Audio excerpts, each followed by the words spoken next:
Hey everybody, welcome to Blue Collar Hockey Talk. My name's Scott Feeney. I'm with my man Wes Atkinson. Guys, we're talking Leafs, we're talking hockey. We want you to tell us what you want to talk about. You know, put stuff down in the comments, click like, subscribe, share it to your friends. Because I'll tell you, we're gonna be talking about a few different things that have taken place in the last week. What are you saying there, Wes? Yeah, man. I've been watching a lot of hockey. I'm looking forward to talking to you about the quarter of the season. Can't believe we've already gotten to that point, and seeing what teams have surprised us and what teams have disappointed us, right? You know, we've got a few different things we're going to be talking about. I mean, we're going to be talking about different. Got a couple guys coming in out of the lineup for the Leafs. We're going to be talking about new man in Pittsburgh. A couple of new guys in Pittsburgh. That's going to be pretty fun. We're going to have West Coast Tim's thoughts. We're going to have a few different games to review, and then we got some games coming up as well. Wes, where do you want to start there, buddy? You know what? Maybe we'll start with some good news on the Leafs. Like Travis Dermott came back from injury against the Canadiens the other night, so that was nice to see a guy coming back instead of another guy going on the IR. So let's hope that the other guys can come back from the injured reserve soon, eh?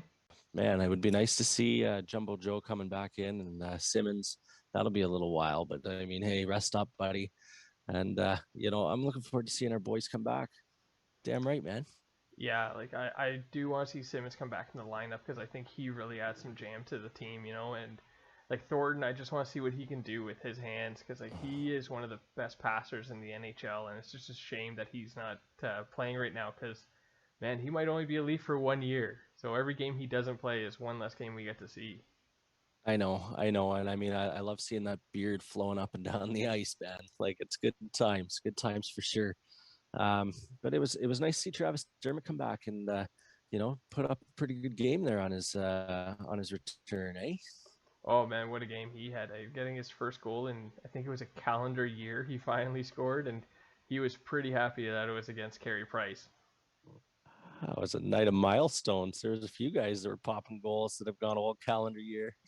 Yeah, My boy Ilya Mikheyev. Oh, did I get his name right? Damn it! yeah, Ilya Mikheyev, the God. Soup Man. Just call him the Soup Man. All right. Like it's nice to see the Superman put in a goal. I mean, I know he was injured for a while there too, but man, that guy's put in a lot of solid shifts and finally got rewarded with a lit up goal lamp.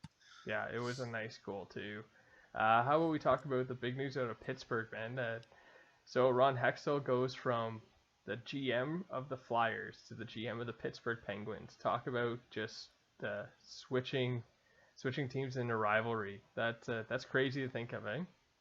It's like Ken Dryden going to the Leafs, like it's a similar territory, isn't it? Just feels weird. I mean, Dryden did okay in Toronto, but let's see how Hextall does. But you're right, man. It's just strange seeing guys go across enemy lines and to take over the team that you hated for so long. I'd love to know if he dropped the gloves against anyone on that team. Maybe, eh? That'd be something to see. I think it'll be interesting that That'd they be a nice video. yeah, I think it's interesting that they hired him to be the GM in Pittsburgh because it's such a different place than Philadelphia was. Because like he pretty much built up Philadelphia back from like scratch. Like they were a bad team when he took over, and he was responsible for drafting a bunch of guys that are key contributors on their team. And one of the big reasons why he was fired was because he didn't call up Carter Hart fast enough, according to the fans. No, that's what I heard too. That's what I heard too. There was something along the lines of the owner wanted him up there too, right? And he just Mm-hmm. said, I don't think so. And the owner said, well, I think you're onto that one, man. I heard that rumblings coming through too. And Carter Hart, holy smokes, that kid's a hell of a goalie, man. Yeah, he is. He is, and it's just But anyway, sorry. no worries, man. And then the bigger news in Philadelphia, can you believe Brian Burke is back in the NHL? Bigger news in Pittsburgh is that he's back in the NHL, man. Isn't that nuts? Like I can't even believe it. Like uh, I, you hear a lot of mixed feedback about how people take him on the air. Um, I enjoy listening to him, man. I think the guy's just a smart man, and not just in hockey. Like that guy he's a graduate of law from Harvard.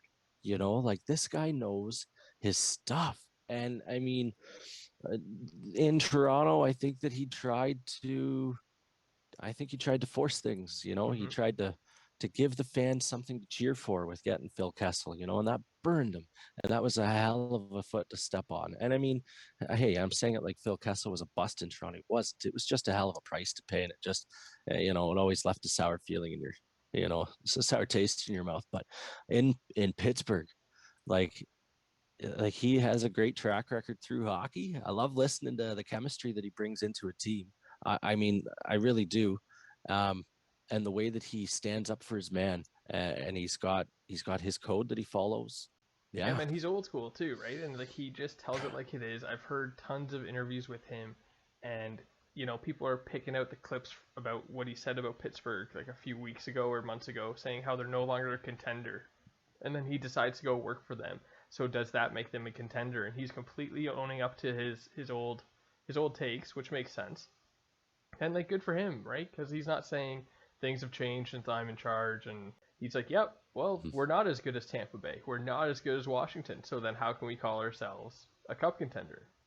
Wonder what kind of a window is he going to give himself, or is the team going to give him? You know, like what's going to be the plan of attack? Is it going to be we're going to try to win with this group in the next 3 years, or are we going to do a retooling? Is it going to be a rebuild? It'll be interesting to see what they do, because he's not afraid to make big moves or to be committed to a decision either. But this is the thing, like in Pittsburgh especially, they don't exactly have a full cupboard of things to trade with to build up that team. So they will be the team to watch because will Crosby be there in 4 years? I don't know. He might pull a Tom Brady and be like, hey, Colorado's looking good. Maybe I'll slide over there. Can you imagine a Crosby? I know that at this age, I get it, but like even at this age, like that kind of leadership and skill that's on the ice, he's still producing like a madman. I mean, seriously, like his shifts are solid shifts, and at Mm-hmm. 8.7 million, matching his number, which I find fascinating all on its own. Um, that's a pretty sweet salary coming in on a guy like that. I don't know, buddy. I can't see him getting traded, but Gretzky got traded. Mm-hmm. I think it would be naive for us to think that he won't get traded because I think he wants to win, right? Like he's a gamer. He wants to add more to his resume. And you know what? If he goes to another team when Pittsburgh is in the middle of a rebuild, who's going to hold it against him? No, and I get that. And I mean, like, it wasn't like Gretzky just left one team. You know, he dressed in what, four different teams, right? And it's just how it goes at times. And there's no fans coming in the building, so I could see this would be a great time to maybe unload a couple of those higher salaries when you're able to get back a cupboard full for each Mm-hmm. of them. I mean, if you're doing one, you're doing the other. But man, I it'll be interesting to see what they do. If I'm to take a little quick take on that, I don't think that they tear it down. But I No. also know that what you're saying, like they don't have a lot to build it up. But it'll be interesting. You'll see some little moves here and there. And this year, if I'm a GM of the hockey teams this year, I'm not making big shattering moves to do anything based on this year. I like it's so hard. Like that's like what we were talking about. Like we're not playing as Toronto. We're not playing against Tampa or Washington or Boston. So for us to say that we have figured out the formula for ongoing year after year success, we don't know that yet, man, and we can't say that. But I'm enjoying the season. It kicks ass. Absolutely, yeah. You know what? How about we move on to another ridiculous thing that happened this week? It actually happened on Sunday after we finished recording our previous episode. What the hell happened in Columbus? And against Carolina, I don't understand this. Like, for those of you who don't know what it was, is the NHL is admitting they had made a mistake when there was a goal scored by the Carolina Hurricanes and the Columbus Blue Jackets that challenged it, saying that they were offside. The referee came back and said, nope, good goal. And the rule is now, if you challenge a goal and you're unsuccessful, you have to serve a 2-minute penalty. So then the Jackets had to put someone in the box. Thankfully, they were close to the end of a period, and then in the middle of the period, the NHL realized they had made a mistake. The guy was offside, so they rescinded the penalty, but they didn't take away the goal. Like, how bush league is that? I know, man. And I mean, the reason that was given was because there was gameplay already played, right? I mean, like 45 seconds of gameplay. And after you've dropped the puck and you have the score, you can't change it. But I mean, I'm sure somewhere in the rule book it must say that once you've started serving a penalty, you can't rescind it. Hmm. Like you kind of adjusted the rule on the fly there, did you not? Or is there a modification in the rule book that says you can do that? Because if there is, then they need to put a modification in the rule book that you need to take the goal back off too. Well, this is it. Like, to me, if you're gonna do one, you should do the other, right? It's their league. If they can say whatever, hey, we changed it, and then what's the players' union gonna do? Are they gonna come back and be like, no, you should have let that goal stand, even though it was incorrect? Like, I don't understand And why they would have left it the way it was.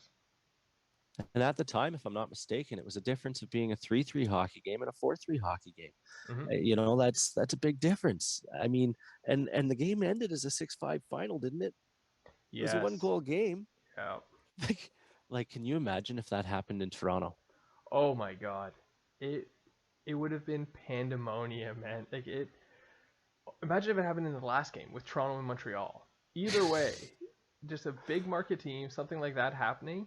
Like the NHL should be so happy that happened with Columbus and Carolina on Yeah, Super man, Bowl Sunday. Like, where it's almost like back page talk. Like, hmm. how did that not become huge talk? Like, do you remember what was it, 2 years ago in the playoffs when Vegas and the Sharks were playing and there was that phantom, what was it, a phantom hand pass or goal or geez, there was The that five phantom minute play. penalty, right? The 5 minute, Yeah. the 5 minute Yes, but major. Yep. and it was a complete phantom. And I mean, geez, like that that blew up. So they are very lucky, like you say, that this happened on Super Bowl Sunday in Columbus against Carolina, where there was no one watching the game, and there's just a few hardcore hockey fans that were just checking it out for fun. Yeah. If it wasn't for this story about the game, I wouldn't have known about this game. Like it's just, it is crazy. The last thing I wanted to say was like that I thought for sure that you were going to get an unbelievable soundbite out of Tortorella, but it actually turned out to be a fantastic one because he really didn't give it. He just, they asked him about it. He just looked at them and he's like, you know, I'm just going to let the league answer that. I'm Hmm. out, and I just thought to myself, like, it was so Bush League that he couldn't even be upset about it. Like he Yep. knew that it was wrong. He knew somebody was going to get in a lot of trouble. He didn't need to yell and scream. Like it was already in motion. Yeah. But Absolutely. nothing can happen. Nothing can No. change because they can't turn the book into a book of suggestions, like Jeff Merrick said on Hockey Central there. But the reality is, they could. It's their league. They can do whatever they want. Like it just fix it, right? Just do it right, and then people would have been happy with it. I know, I agree. I'm just saying, Fair. just saying stuff. Yeah. Hey, that's what the show's for. It's just saying some crazy stuff about the crazy game that we love. Listen, man. Listen. Why don't we move forward here? We talk about some thoughts from West Coast Tim. All right, man. Sure. All right. So we've got a few thoughts coming in from West Coast Tim. This is what I've been talking about. Oh, sorry, guys. Here we go. So this is what I've been talking about. There's something different about this team. All the one-goal games that they've won. In the third game against Vancouver, they had not much to offer, but they kept fighting and they found a way to win. Something not talked about enough is the addition of the assistant coaches. They talk about insulating certain players, but I like how they supported Keefe in these hires. The Leafs are first in the league for power play, and that's thanks to Malhotra. I like the tactics that they're using and using all the tools at their disposal. Bringing in a vet coach like McLean, sorry, I thought was a smart hire also. He's right. That doesn't get enough loving, does it? And No. it's huge this year, the difference that's made. Yeah, absolutely. I think, you know, like Tim's bang on about his thoughts about the power play. They're given a lot more leeway. Like we watch the games, and man, that first power play unit, they're on for a good minute 15 to minute and a half of each power play just to get their rhythm going and they get a few good chances every single time that they have. Like once they're in the zone and set up. Well, that's it. I like seeing that they're getting a good solid 30 to 45 seconds of actual zone time with possession. Do you know what I mean? Not just take 20 seconds to get in there and then, you're fighting your way through. Like you say, they're getting the time, but they've they don't look so predictable, man. And it's not just dumping it in. They're entering the zone with confidence. And I didn't ever understand how they weren't doing that with the talent that we had. How are you not just taking the puck in? You're better than them. You played keep away from everybody all your life, you know, and now we're watching it happen, and they seem to have had the right pieces put in place to have it happen, you know, like to have this talent actually show up and do what it can do. So yeah, man, like these assistant coaches have stepped up and really supported Keefe. That's a good call. Yeah. You know what, the flip side of the power play too is when the second unit scores, they start the next power play. And I think that's a smart decision. Yeah, it is because you're riding a hot hand, you're riding a hot wave. And I mean, because that's that chemistry thing, right? Like you're building momentum and you're playing with momentum. You're not trying to say, hey, that's our new number one power play unit. No, the team knows their roles. And that's the cool thing. That's where the chemistry comes in.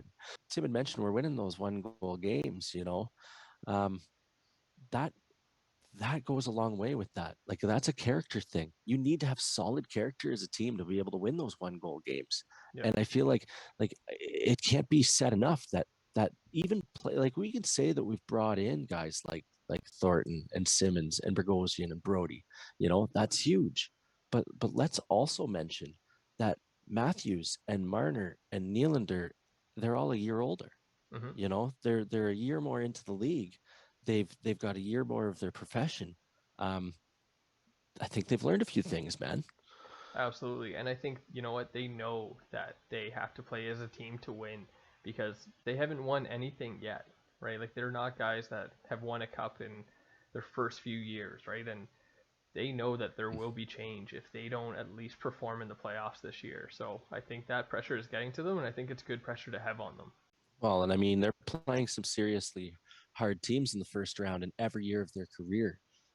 Whenever they make the playoffs, Not like last these year. guys are smart. You win, you win. Yeah, you could stop me dead in the tracks on that one, but you're completely right about that. So, your turn.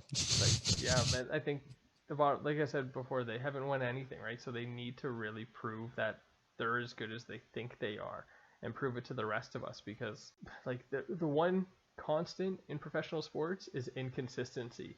Like you're not going to have the same team every year. Some years the team is going to be worse than others, but we're always going to expect more every year. Yeah, you know, I get what you're saying. I do, and I mean, and then there's the difference between a player that gets it done and a player that doesn't. And I Mm-hmm. mean, Tom Brady just got it done for his 7th Super Bowl, and I'm not saying I'm a Brady fan, but I'll tell you that that's pretty damn impressive. That is amazingly impressive, and like I hope he comes back for another year because why not? Well, I don't speaking see him not, man. Like the guy talks like he's gonna play a couple more. for sure. Anyway, Speaking of some games, how about we go back to Monday night when the Leafs defeated the Canucks 3-1. Like that game, I was really happy about that game because they didn't play their best game and they still won, and that really goes to show that they've learned something as a team that it's still important on nights when you're not clicking to grind it out and win. Like in the third period, I thought the big difference was Vancouver was afraid to lose and Toronto wanted to win. yeah, yeah, you can see that it was two different teams playing in two different ends of the spectrum. Exactly like you just said. One knew that they have a chance to win on any given night. The other one was just trying not to lose that game. And you're right. You could just see it. I mean, when you're 1-1, the shots at one point, if I'm not like the Leafs, wasn't it something like 30-8? Like it was silly, man. Yeah. Like it wasn't even close. I mean, the team, they didn't show up, but here's the thing, okay? Where in years past, the Leafs would be doing that on a regular basis, Mm-hmm. on getting heavily outshot like that, and then outscoring their problems. Now, okay, if we have to do it once in a while, okay, and to be able to do it once in a while, it's pretty awesome. I was pretty happy that they got those 2 points. You can't complain. I mean, like, how do you pick apart a team that's sitting 11-2-1? You know, but I'll tell you, that was really ugly hockey for a lot of that hockey game, Oh my minus God. 11 seconds. Yeah, and you know what? What was great about that 11 seconds? Matthew got his 11th of the season, so point number 300. So he became the second youngest Leaf to reach that milestone. So good for him. Yeah, man, that was pretty sweet.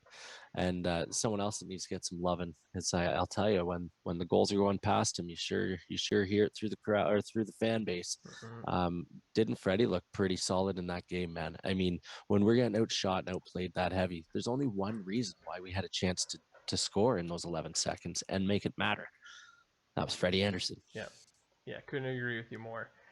How about we move on to the big game on Wednesday night? The Leafs versus the Canadiens, a 4-2 win.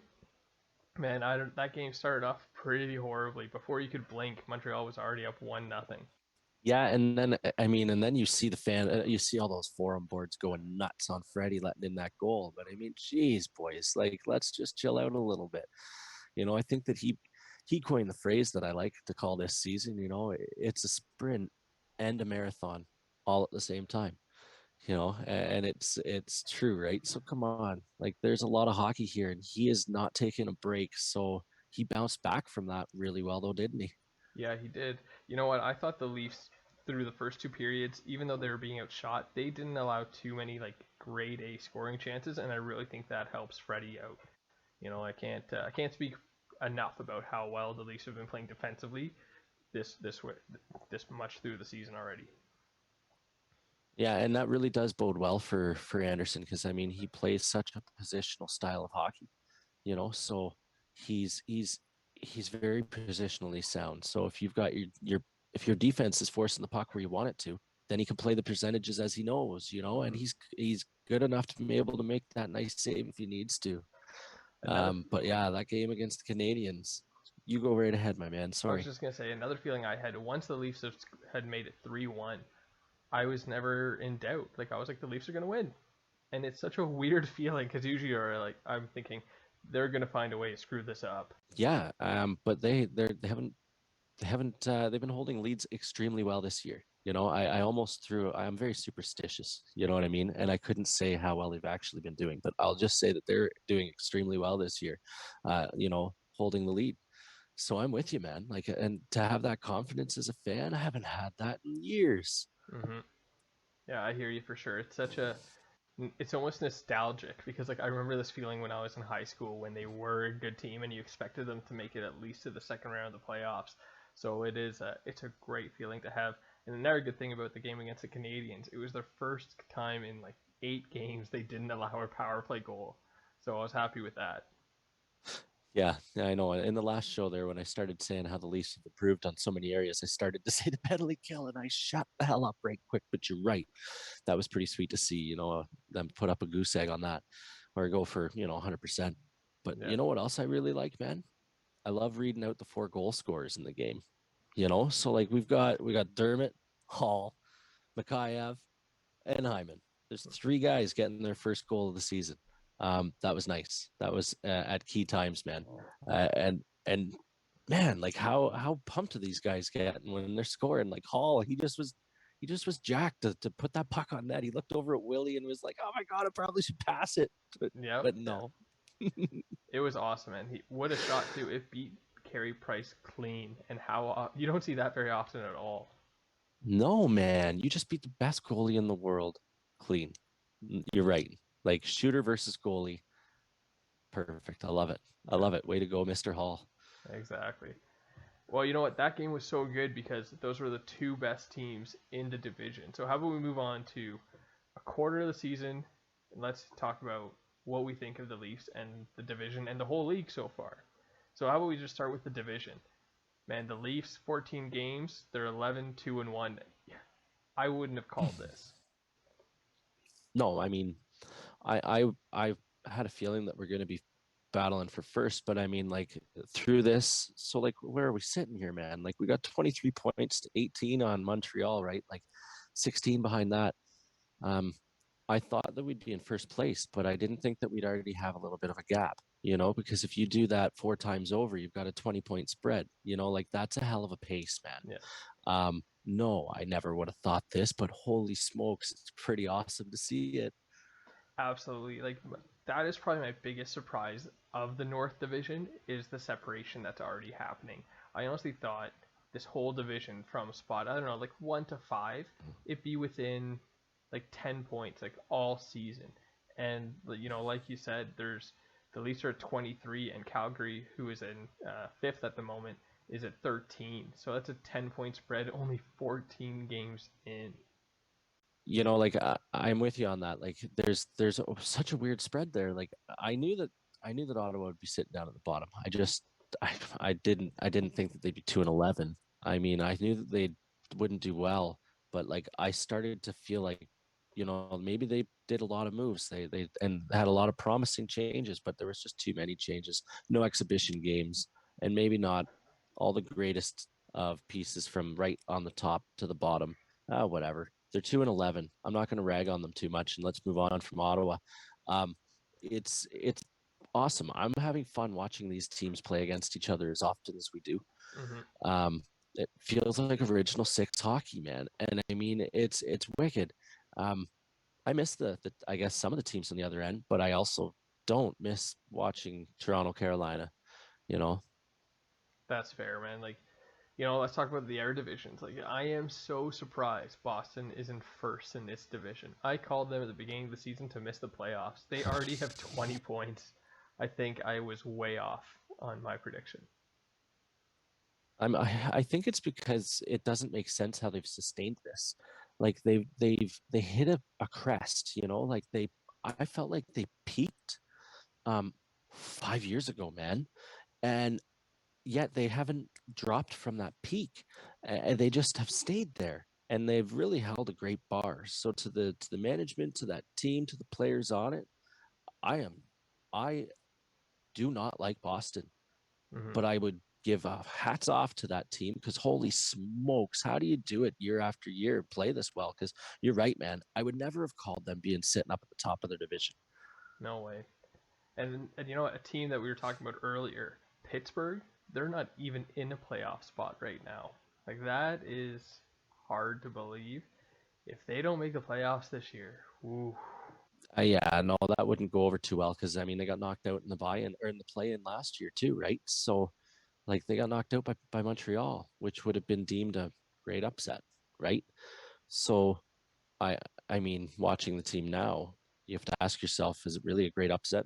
Or is Montreal just a beneficiary of playing in the North Division? Sorry to go back to that. Didn't mean to do that. But No worries. Boston, um, I do that, guys. I go around in circles sometimes because my brain just works like that. But I'll try to get back on track. Like I think that seeing how the Atlantic has teams 1 through 4, man, throughout the whole league, 5 out of the top 7 teams.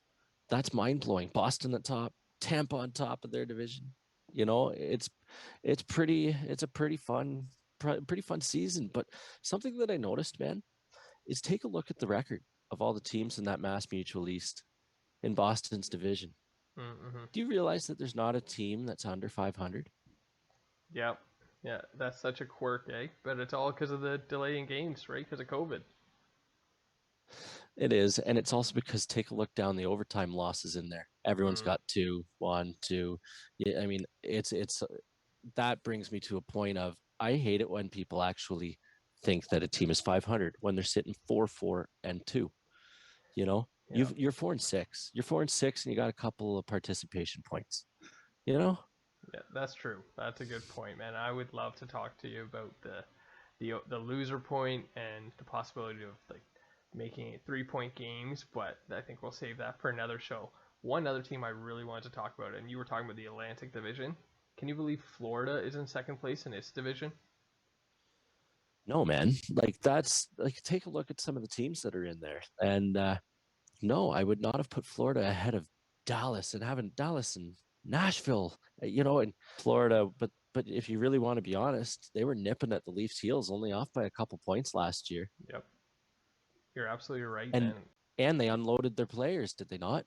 They did get rid of a few of their key guys, but I don't know, maybe this year the pressure's off them because they're like, it's COVID, who knows? Like, I know they also started later than the other teams due to COVID protocols, but I don't know, man.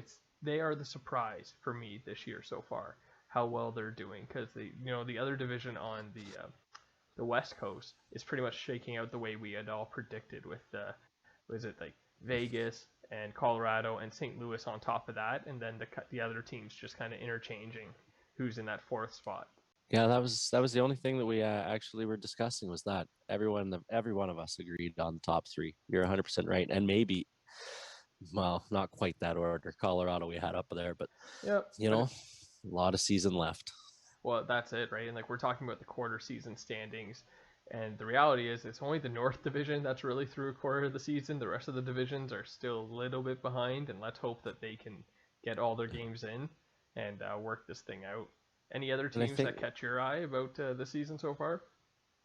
well, like I'm gonna say I'm curious to see how Edmonton's gonna come out. Like, let's Mm-hmm. see if they can. I really think that they're gonna pick it up. I think that their start of 500 style hockey. Um, I just can't see it staying there, man. I just can't. But I've been saying that for years. Um, but seriously though, like they should be playing this this this division should really suit them. It suits Montreal, it suits Toronto. It really should be a three-horse race. And I don't think it's just going to be Toronto and Montreal that are going to be battling for it. I think Edmonton's going to be a team possessed in the in this next 3 quarters of a season, and I don't know when they're going to get it to click, but it will. I don't. That's the team I'm thinking that we got to watch going forward here, man, because they're two horses, they're studs, they're running. But with that said, when you're putting them on the ice for the last 5 minutes and 45 seconds of a game in its entirety Mm-hmm. without coming off of the ice in their game against Calgary, um, how long can you do that to players? In a season that is deemed a sprint and a marathon. Yeah. And you know what? Because of that, that's why I think Winnipeg is the third team to watch out for. They've only played 12 games and they still have 15 points. So they're at a better point percentage than Edmonton. So they would be ahead of them. I think Winnipeg is, I is the mean, other measuring stick team in our division to be like we're just as good or if not better than them because the other teams really haven't shown up. Vancouver is a tire fire this year, man. I think they are another bad week away from just mailing in the season. well, I want you to actually sit back and take a look at each of the teams in the North Division, okay? Because we're kind of talking about that right now, and think about the leadership of each of the teams. And the four teams in my eyes, there's four teams that have solid leadership, and there's three teams that don't. And I think that the standings are showing that. Like, you've got solid captaincy and solid leadership in Winnipeg. You've got a solid coach there too. Edmonton, you've got the best hockey player in the world and the MVP in the league, in Draisaitl. You've got um, like you look at the leadership in Toronto. Like we've talked about it at great length. I don't need to go on about that right now. And Montreal, you've got Shea Weber and cast of friends around him too. Like there's there's there's a reason why these teams are doing well in this scenario in this year, and there's a Mm-hmm. reason why those other teams are fighting to try not to lose. I think I do agree with you. I think you know there's more interchangeable pieces between like in the standing, sorry, in between like Calgary can move up and down. I think that's a team that can get hot and then they can go on their bad streaks. Like I felt Montreal was really overachieving at the beginning of the season. They haven't even played all the teams in the division yet. I don't even think they've played Winnipeg yet. So who knows how well they'll do against them. Like the Leafs are one of the few teams I think that have played every team in the division. And with that being said, man, besides Montreal, I don't think there's another team that really stacks up against the Leafs well this year. Well, I like having it so there's not monkeys on your back, feeling like, oh, we've got to finally do this. We have actually played every team in our division and also beaten every Mm-hmm. team in our division already. Mm-hmm. That's awesome. That's a great sign. And I'm with you, man. Like the Leafs really, really stack up well, but they've got to stay sharp. They've got to stay hungry. There's no complacency allowed. Oh no. And I mean, we're really early. And one of the things if you don't mind me spinning a little bit here, but like with the quarter season that we're talking about, um, I'm very happy that the North Division has stayed relatively, no need to cancel games as of yet.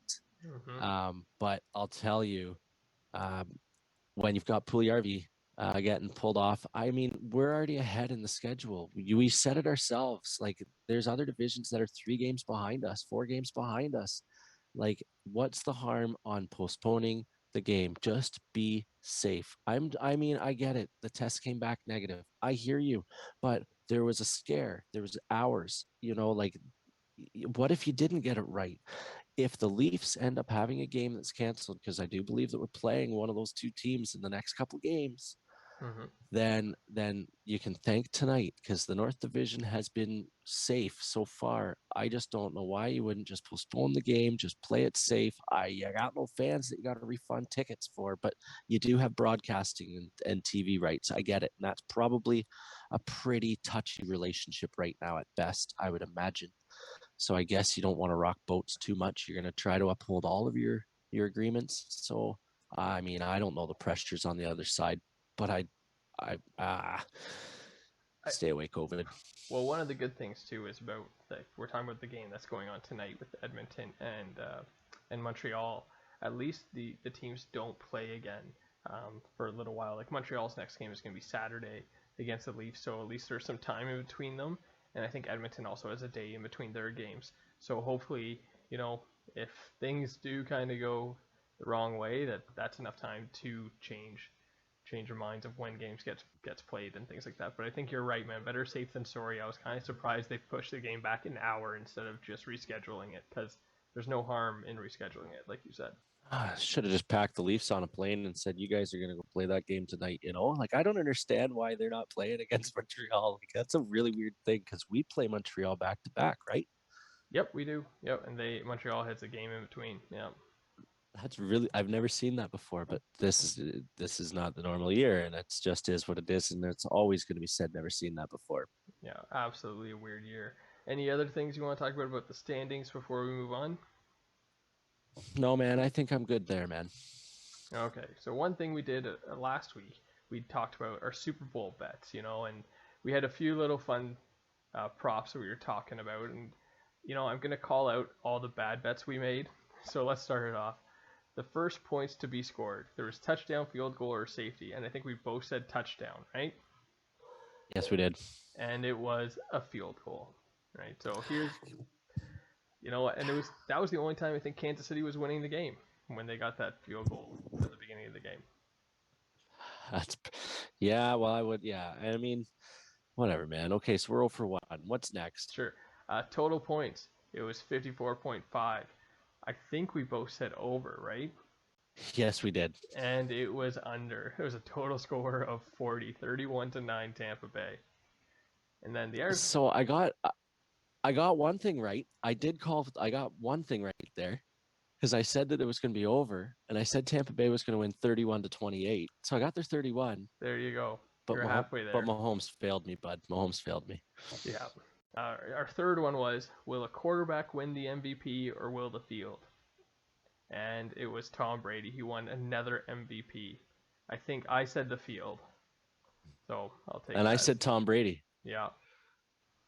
So, I mean, but like that was more along the lines of, and I mean, it was, you just shouldn't bet against Tom Brady, even at 43 years old, which I would like to say I've never heard of somebody being able to have that kind of 43 years old, man. Name another player in a sport that was able to be an absolutely key piece to winning a championship. And when I say key piece, I mean he's the damn quarterback, man. Yeah.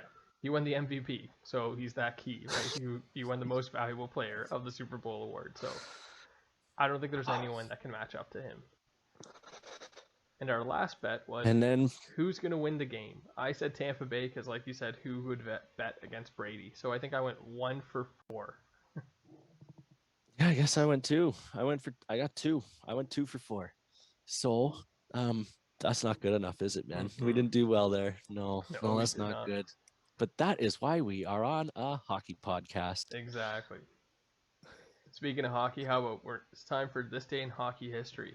1991, Mario Lemieux had 2 assists to become the second fastest NHL player to reach 500 in his career. He did it in 433 games. Gretzky, who did it faster than him, did it in 352. Man, those numbers will never be matched ever again. No, those guys were unbelievable, weren't they? Like, talk about a treat. And to think, like, isn't it weird? Like, just the symmetrical thing of it, right? It's like quotations. You begin a sentence with Mario Lemieux and you end the sentence with Wayne Gretzky. You know what I mean? 66 and 99.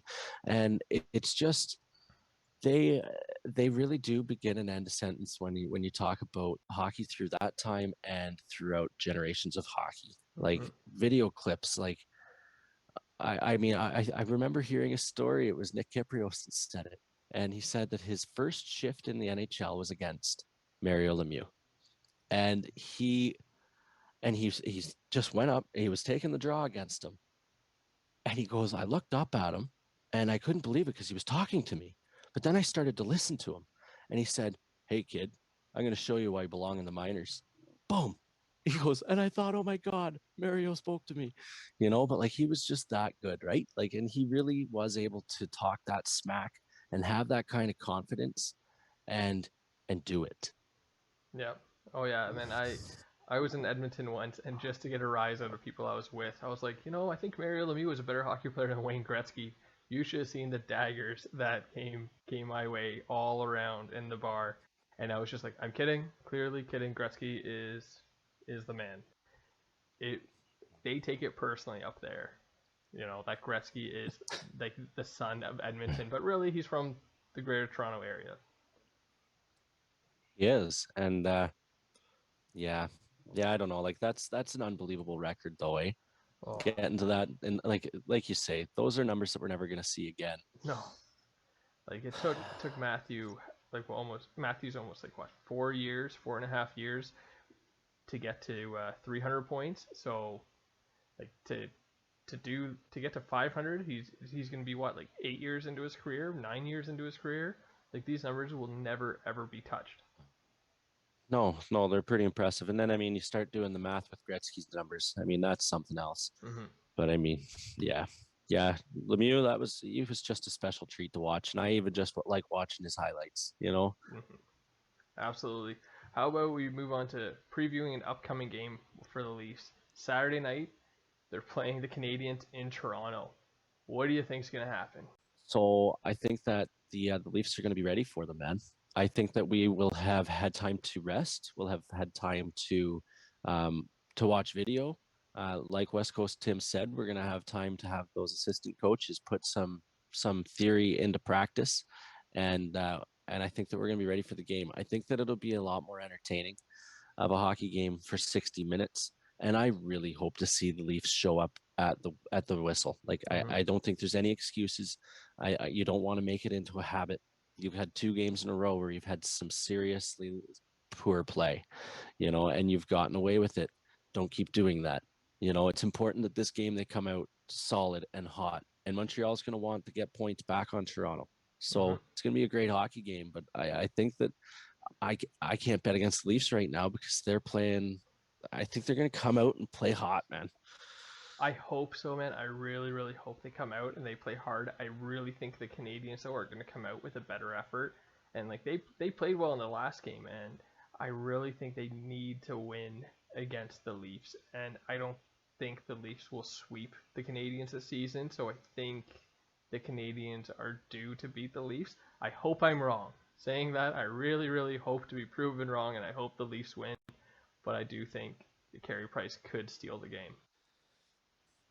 It's that important to them. It's a difference of not including what they do in the next game, but it's a difference of being 7 points down or 3 points back, and that's starting to look that mentally.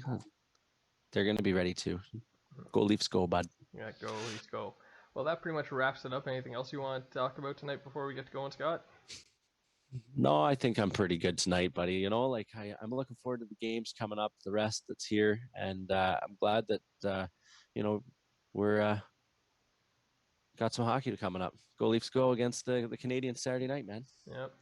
Well, thank you everyone for watching and listening to us. If you like what you hear, like and subscribe. Follow us on Twitter @BlueCollarHT or email us at bluecollarhockeytalk@gmail.com.